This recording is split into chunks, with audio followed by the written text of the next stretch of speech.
सकाळी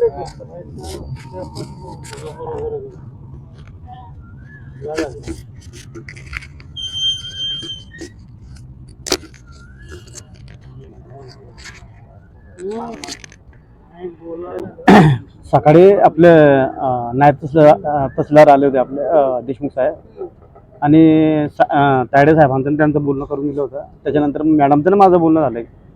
मॅडमला बोललो की म्हटलं मॅडम तो जो हस्तलिखित 7/12 जो आहे ना, तर हस्तलिखित 7/12 म्हटलं ऑनलाईन एकदा तर शासनाने जे परिपत्र काढलं त्या पद्धतीने तुम्ही करा. दुसऱ्याच्या लोकांचं करता तुम्ही, तर माझं बी करा म्हटलं एकदा.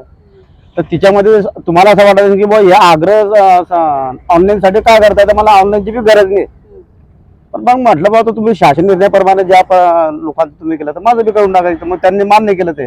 तर त्यांनी ते 15 तारखेचं त्यांनी दिली होती सुनावणी. तर त्यांनी म्हटलं मॅडम ते म्हणे मी 7 तारखेला तो 7 दिवसात 6 तारखेला येते म्हणे मिराजावरती आणि 7 तारखेला आल्याच्यानंतर तुम्हाला बोलवून घेते आणि बसल्या बसल्या त्यांच्याकडनं जो अहवाल आलाय म्हणे तलाट्याकडनं तो अहवालाच्या नंतर तुम्हाला मी न्याय देते म्हणे. तर मग त्यांना सांगितलं की म्हटलं मॅडम तो न्याय बी आहे, पण मग हे जे मुजूर जे आहे म्हटलं कर्मचारी तलाठी झाला सर्कल झाला म्हटलं तर हे लोकांकडनं पैसे घेतात, लोकांचे काम करत नाही म्हटलं.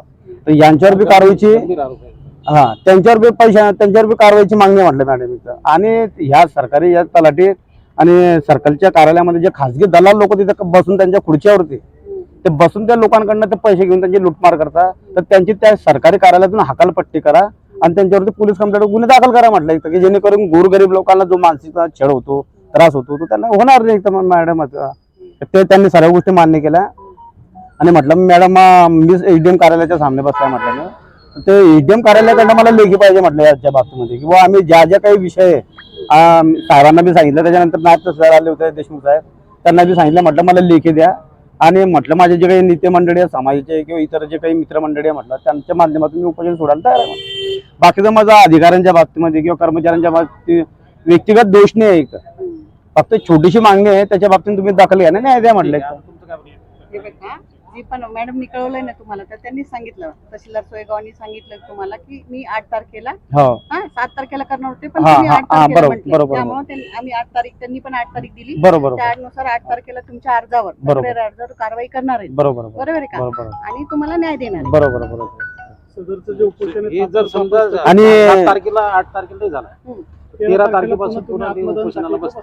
जर नाही झालं तर आणि माझी एक विनंती आहे की बाबा सर्कल वरती आणि तलाट्यावरती जे त्यांची चौकशी एसडीएम साहेबांच्या माध्यमातून कार्यालयाच्या माध्यमातून त्यांची चौकशी करा आणि त्यांच्यावर कारवाई म्हणजे त्या लोकांना मी निलंबन आणि बडतर्फीची मागणी केली आणि त्याची ताडकाफडकी बदली करा तिथून. एक तर म्हणजे लोकांना खूप त्रास होतो गरीब लोकांना. म्हणजे तिथे प्रशासनाच्या त्या वरच्या अधिकाऱ्याला काही समजत नाही मॅडम. म्हणजे तुम्ही आज वरिष्ठ अधिकारी आहे ते कनिष्ठ अधिकारी असल्यामुळे तुमचं त्यांनी प्रत्येक ठिकाणी मानपान ठेवायला पाहिजे, पण त्या पद्धत असं होताना दिसत नाही.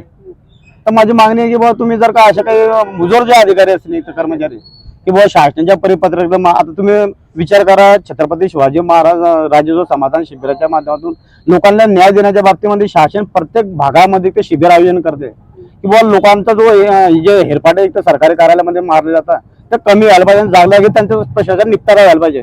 पण त्याची बी तुम्ही पण त्याचा फज्जा उडवून राहिलाय मॅडम. 8 केली मी अहवाल दाखल केला असं लिहिलं होतं. संदर्भ क्रमांक 2 तर तिच्यामध्ये मला ते नको म्हणून मीच कट करेन. हा तर मॅडम माझी ते पण मागणी आहे की बाबा तुम्ही सर्कल आणि तलाठीची चौकशीचं किंवा आम्ही त्यांच्यावर चौकशी करतो. तहसीलदार मॅडम करणार आहे. तहसीलदार मॅडमनी प्रस्ताव त्यांचा पाठवला की मी वर पाठवून देते. नाही हा जो विषय ना तहसीलदार बेनी मॅडमच पैसे मागितले अशी तक्रार केली. तुम्ही सांगा तुम्ही आता हे काय करतात याच्या बाबतीमध्ये मी वरच्या लेवलवरती उपोषणाला बसलो. निवेदन यांचं आहे हे कलेक्टर आणि वरिष्ठांना पाठवा, ते काही करू शकतात. वरिष्ठांना पाठवते मी 100%. वाचून एकदा बसत तिथं बसन तुम्ही वाचून घ्या तुम्ही 2 दिवसापासून आणि एवढ्या गोष्टीसाठी 2-2 दिवस उपोषणाला बसायला नाही पाहिजे. पहिल्याच दिवशी आपण सरांनी रिक्वेस्ट केली त्यांना, सरांनी आतमध्ये बोलवलं होतं त्यांना. जे तुम्ही पहिल्या आज जे केले तहसीलदार मॅडमला बोलणं त्यांच्याशी अहवाल मागवलं ते 1 तारखेलाच करायला पाहिजे. काल पण येऊन गेले मी. काल आले होते की नाही? हो ना. आलो सर्कल आणि तलाट्याचा जो 100% तुम्हाला न्याय दिला. बस 100% न्याय देते. 100% हे घ्या पाणी. यामध्ये 100%. मॅडम शब्द दिलेले नाही. हात लावा, हात या ना लावा ना. तुम्ही हात लावा मॅडम. लावलेलं. तिकडे बघा. चला हे विचारलं या तुम्ही Endorsement लिहा. दिनांक 8/7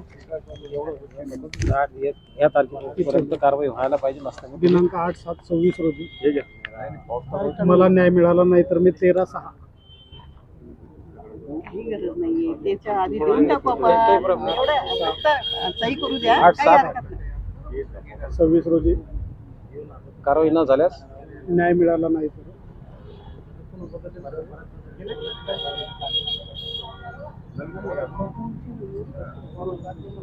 नाही तर 13/6 काय झालंय माहिती का, वरून निवडणूक आयोगाचं हे आलेलं रोजी पुन्हा उपोषण करेल करिता सदर उपोषण तात्पुरते परत स्थगित करत आहे.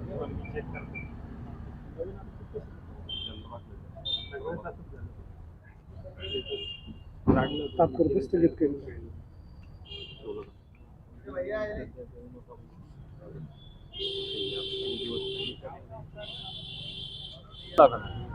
साहेब तुम्ही पण हात लावा. मॅडम आहे मॅडमचा आता आहे ना.